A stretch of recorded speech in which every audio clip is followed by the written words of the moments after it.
This is the last 3 years of work for me. This house started just over 3 years ago. I don't know anything about construction. My dad used to build houses, and I should have paid attention. I only learned how to paint and collect nails from the floor when I was a kid, going to see him work.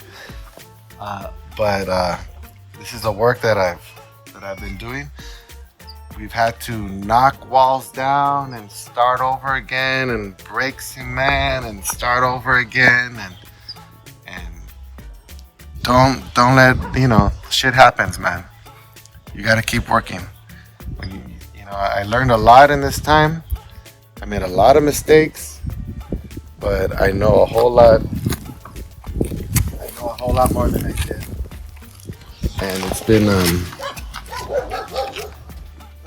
a journey. This is like my artwork. I haven't played much music in the last 3 years, and I haven't traveled much because all of my energy, all of my creative energy has been in this, and all of my free time, and definitely even more than all of my money has gone into this. You can see, if you look closely, the patches and the cracks and everything that we're doing, but that's just part of the process. All the floor here, I had tiles that I had to take apart and break floors and break walls, but nothing goes to waste. You use the tile, you use the extra pieces, and you try to do things. Try to get it done. We're still not done. I think I've got about another year.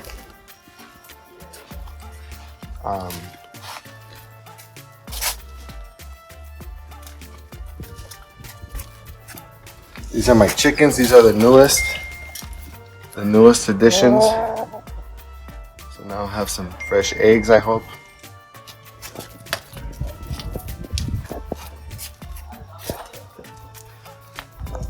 Came here with 2 dogs.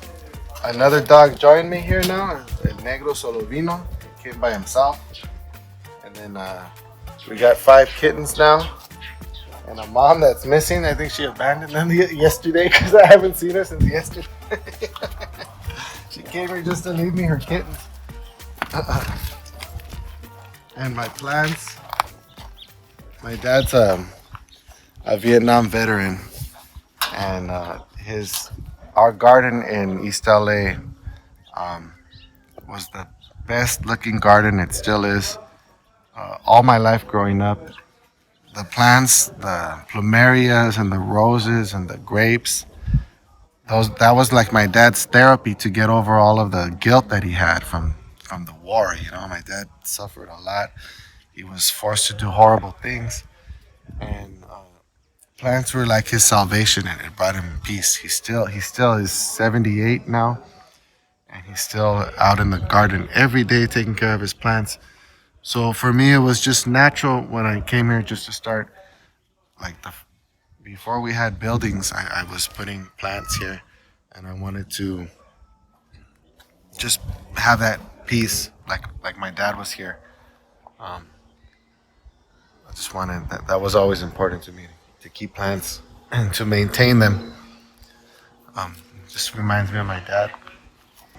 We dropped that rock over there that's down by the bridge. That used to be up on top on the other side of our property. And when they flattened everything out, it was like hanging over the edge. So the guy with the bulldozer kind of tipped it over so that it would come rolling down, and it came landed in the arroyo here. So when it landed there, I said, oh, we got to do something with it. It landed with a flat side down.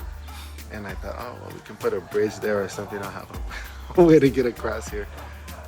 Over there is not even my land. It's just, you know, it's open land. It doesn't belong to anyone. But we get a lot of overgrowth here. And then it's dangerous in the summer because it can burn. So we chopped it down. And I'm putting some trees here and the bridge. And we'll put, I don't know, some swings or a nice table for people to come and sit down and have a sandwich or whatever with their kids. That's the idea with this.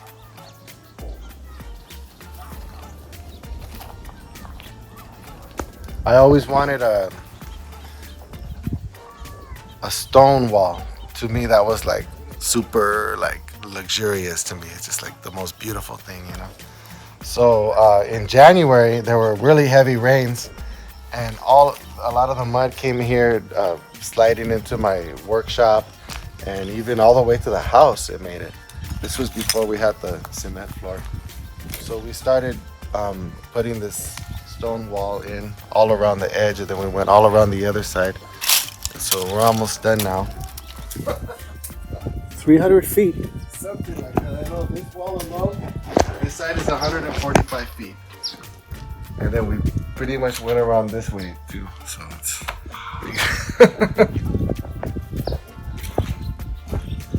who would have thought I would ever know anything about this?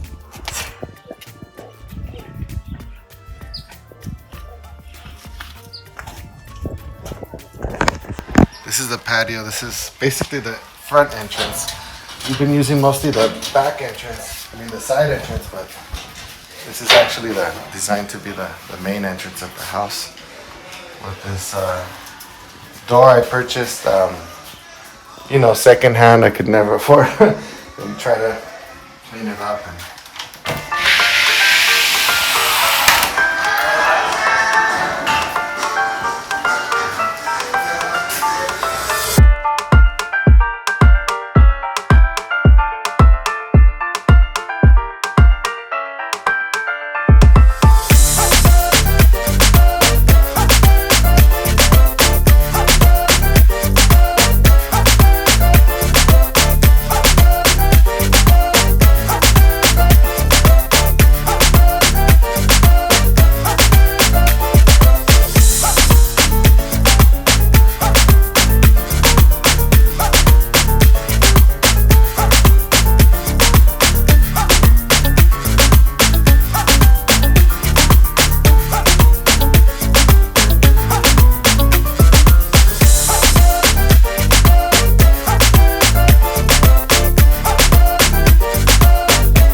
You have a name?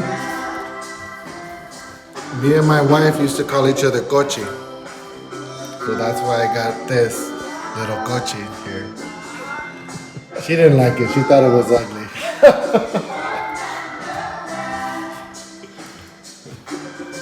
I should have known. she thought it was ugly when I got it. When my grandmother died, my mother's mom, right before she died, I was, I would like to say I was her favorite, but I don't know. But she was certainly my favorite. She was my favorite person in the world. And she was dying of she had a few issues. But I remember she had an issue with her throat, and they had to take out a piece of her throat. She had a hole in her throat. And she was telling me about a dream that she had. And she said that Jesus took her by the hand and took her to heaven and showed her around heaven. And in heaven, she says that everyone's life is a temple. And so she said Jesus took her by the hand and showed her around the temples of all the people that she loved in the world. And she said of all the temples she saw, mine was the most beautiful. And she said when she got into my temple, that there were lights, that the light came in from the colored glass, and that it was high ceilings, and all she could remember was those colors coming in from the light.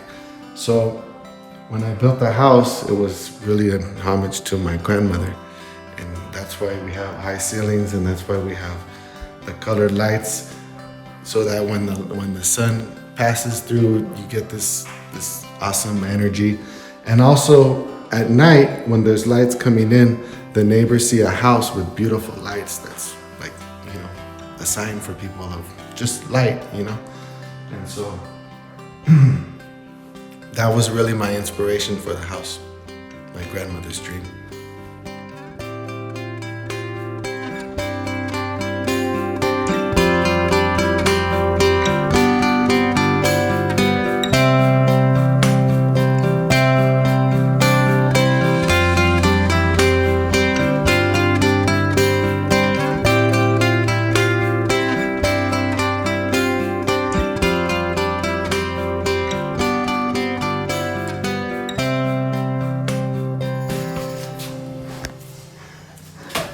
Specifically, this patio was made with this hammock in mind.